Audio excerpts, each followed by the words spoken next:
18 জন লোক সব বাংলা লোক মারা গেছে। কয়জন? 18 জন।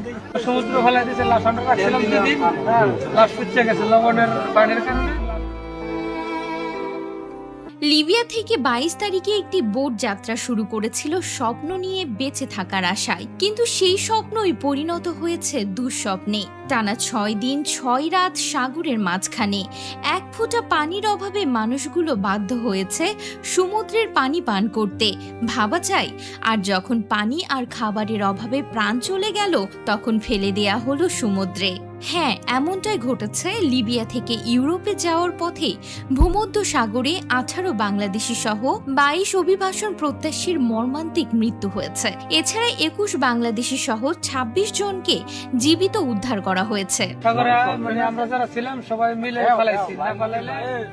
গ্রিসের উপকূলে একটি রাবারের নৌকায় টানা 6 দিন সমুদ্রে ভেসে থাকার পর তাদের মৃত্যু হয়েছে। বেঁচে ফেরা ব্যক্তিদের বরাতে জানা গেছে, নৌকাটি 21শে মার্চ পূর্ব লিবিয়ার বন্দর নগরী তবরুক থেকে গ্রিসের উদ্দেশ্যে যাত্রা শুরু করে। ইউরোপীয় ইউনিয়নে প্রবেশের অন্যতম পথ হিসেবে এই রুটটি পরিচিত। যাত্রাপথে নৌকাটি দিগ্ভ্রান্ত হয়ে পড়ে এবং খাবার ও পানির তীব্র সংকটে পড়ে যাত্রীরা 6 দিন ধরে সমুদ্রে ভাসতে থাকেন। বেঁচে ফেরা ব্যক্তিদের দাবি, পথে মারা যাওয়া ব্যক্তিদের মরদেহ এক পাচারকারীর নির্দেশে সমুদ্রে ফেলে দেয়া হয়। আজ বিকেলে এই খবর জানার পর তারাপাশা ও রনাচর গ্রামে মাতম বইছে।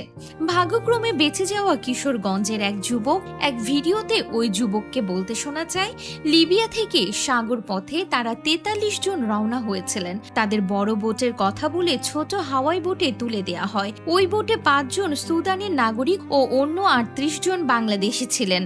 তাদের মধ্যে 18 জন মারা গেছেন, যাদের বাড়ি সুনামগঞ্জ ও সিলেটে। মারা যাওয়া যুবকদের মরদেহ 2 দিন বোটে রাখা হয়েছিল। পরে মরদেহ পচে দুর্গন্ধ বের হওয়ায় সকলকে সাগরে ফেলে দেয়া হয়। তার এসব কথা বলার এমন একটি ভিডিও আজ সন্ধ্যার পর সামাজিক যোগাযোগ মাধ্যম ফেসবুকে ব্যাপকভাবে ছড়িয়ে পড়েছে।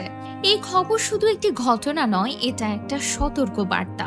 দয়া করে কেউ আর এই মৃত্যুর পথে পা বাড়াবেন না। লিবিয়ার পথ মানে অনিশ্চয়তা, কষ্ট আর অনেক সময় সরাসরি মৃত্যু। আপনাদের কাছে অনুরোধ, নিজের জীবনটা বাঁচান, পরিবারের কথা ভাবুন। একটা সিদ্ধান্ত আপনার জীবন বাঁচাতে পারে, আবার শেষও করে দিতে পারে।